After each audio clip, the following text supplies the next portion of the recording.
Hello student, good afternoon everyone. Today I am going to explain you the third lesson of English Grammar Class 4, kinds of sentences. As we taught in previous lesson, what is sentence? Sentence is a group of words but should be meaningful sense. Okay? Group of words that make a complete sense, and in the last of the sentence should be full stop, called sentence. Now we are going to explain to you kinds of sentence. First one is assertive sentence, second one is interrogative, third one imperative, and fourth one exclamatory. Now we are going to explain to you first category of sentences, assertive sentence. Look some example of assertive sentence. I have fever. Her father is a businessman. Pongal is a harvest festival. We have finished our work.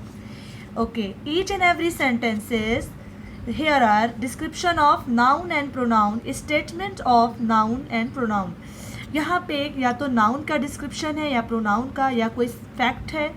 जैसे Pongal is a harvest festival, ये एक सच है. पोंगल एक harvest festival है. We have finished our work, ये एक statements है, हमारी states. Okay, so what is assertive sentence? A sentence that says or states something is called a statement. These statements are called assertive or declarative sentence. So finally we can say that assertive sentence is that which state facts, describe things or report events are called assertive or declarative sentence. Now the next is interrogative sentence. Interrogative sentence means which arise question regarding to question. जब हम किसी से कोई प्रश्न करते हैं, that is called interrogative sentence. It may be when, where, what, how, from the helping verb. Okay, it should be and from